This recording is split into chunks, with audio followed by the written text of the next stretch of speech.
रंगेज मुल्क था जिसका नाम था फलक नगर। इस रियासत की सबसे बड़ी खूबसूरती ये थी कि यहाँ की फिजाओं में बादल हमेशा रक्स करते और कौसा कुज़ा के रंग बदलते रहते थे। फलक नगर के बादशाह और मलिका की दो जुड़वां बेटियां थीं, अरीबा और Habiba. The view this morning is simply breathtaking. It truly is.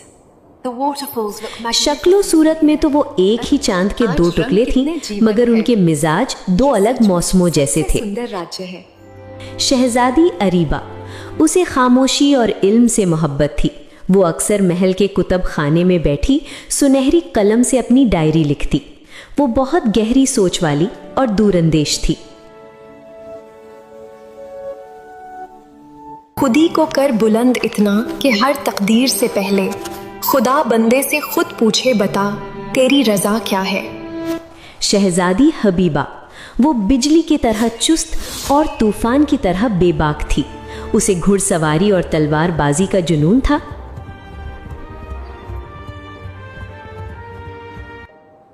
वो हमेशा महल की फसीलों पर चढ़कर उफक के पार देखने की तमन्ना करती। नहीं तेरा नशीमन कसरे सुल्तानी के गुंबद पर, तू शाही है बसेरा कर पहाड़ों की चट्टानों में। एक शाम जब हबीबा अपनी तलवार की धार चेक कर रही थी, उसने अरीबा से कहा, अरीबा, तुम उन पुरानी किताबों और कलमों के साथ हमेशा क्या कर रही होती हो? बाहर निकलो, देखो, जिंदगी मुहिमजोई का नाम है, कागज काले करने का नहीं। अरीबा ने मुस्कुराकर अपनी कलम रखी और बड़े सुकून से जवाब दिया, हबीबा, तुम्हारी तलवार रास्ता तो साफ कर सकती है, मगर इस रास्ते पर चलना कैसे है, ये सिर्फ इल्म सिखाता है। तुम जमीन फतह करती हो और मैं लफ्जों से दिल फतह करती हूँ। एक रात जब फलक नगर पर गहरा अंधेरा छाया तो पड़ोसी मुल्क के एक हासिद जादूगर ने पूरे फलक नगर पर जमूद की नींद का जादू कर दिया। बादशाह, मलिका, सिपाही और यहाँ तक कि हवा में उड़ते परिंदे भी जहाँ थे वहीं पत्थर के बुत बनकर साकित हो गए। खुशकिस्मती से दोनों बहनें उस वक्त महल के कदीम तहखाने में एक नक्शा ढूंढ रही थी। अच्छा, तुम मैप्स तलाश करो, मैं न्यू एडवेंचर पर जाऊंगी। I have it now. Let's go. Yes, the path awaits. जब वो बाहर आई तो पूरा शहर कब्रिस्तान जैसी खामोशी में डूबा हुआ था। कोई बोलता क्यों नहीं? ये क्या हुआ? अब्बा जान, अम्मी जान, कोई बोलता क्यों नहीं? उसने अपनी तलवार मयान से निकाली। ये बिलाशिबा इस जादूगर की बुज़दिलाना चाल है। मैं अभी जाकर इसे तबाह कर दूंगी। सब्र करो हबीबा। अरीबा ने उसे रोका और संजीदगी से कहा, सब्र करो हबीबा, जादू का तोड़ जज्बात में नहीं हिकमत में होता है।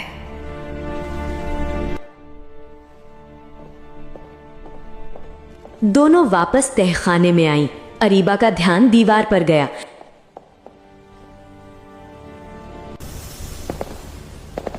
ये देखो, इस दीवार पर क्या लिखा है? रोशनी में ये अल्फाज उभर आए, जो तूफान से ना डरे वही हिम्मत का फूल पाए, और जो खामोशी में समझे वही हिकमत का पानी लाए।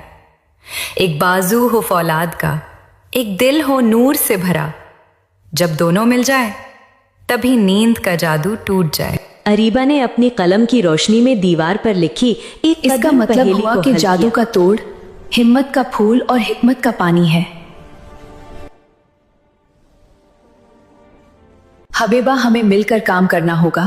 तुम अपनी जुर्रत से हिम्मत का फूल लाओगी और मैं इस कलम से ये मैप कंप्लीट करूंगी जो जादुई चश्मे की तरफ जाता है। तुम फिक्र ना करो अरीबा, जब तक मेरे हाथ में ये तलवार है कोई बला मेरा रास्ता नहीं रोक सकती। लेकिन तुम जाओगी कैसे? वहां तो खतरात होंगे। मेरे पास ये पेन और तुम्हारा दिया हुआ हौसला है। तुम जल्दी जाओ, वक्त कम है। चलो ठीक है, मैं जा रही हूं, तुम अपना ख्याल रखना। हबीबा काली पहाड़ियों की तरफ रवाना हुई जहां खौफनाक उकाब पहरे दे रहे थे, मगर उसकी हिम्मत ने सबको शिकस्त दे दी।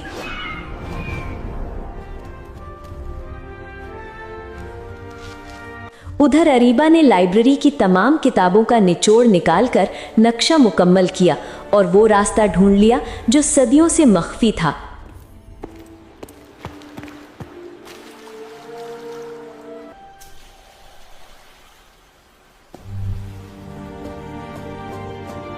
जब दोनों बहनें वापस मिली तो हबीबा के हाथ में सुर्ख चमकता हुआ हिम्मत का फूल था और अरीबा के पास हिकमत का ये शफाफ रहा पानी। हिम्मत का फूल जो मैं मौत के मुंह से लाई हूँ।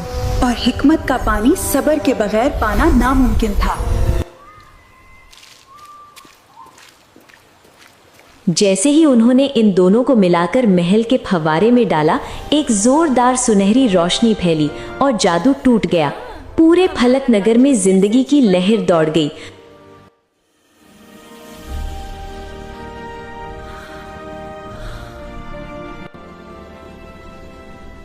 बादशाह सलामत ने अपनी दोनों बेटियों को गले लगाया और कहा, आज मुझे मालूम हुआ कि रियासत को चलाने के लिए हबीबा जैसी बहादुरी और अरीबा जैसी दानाई दोनों की बराबर जरूरत होती है।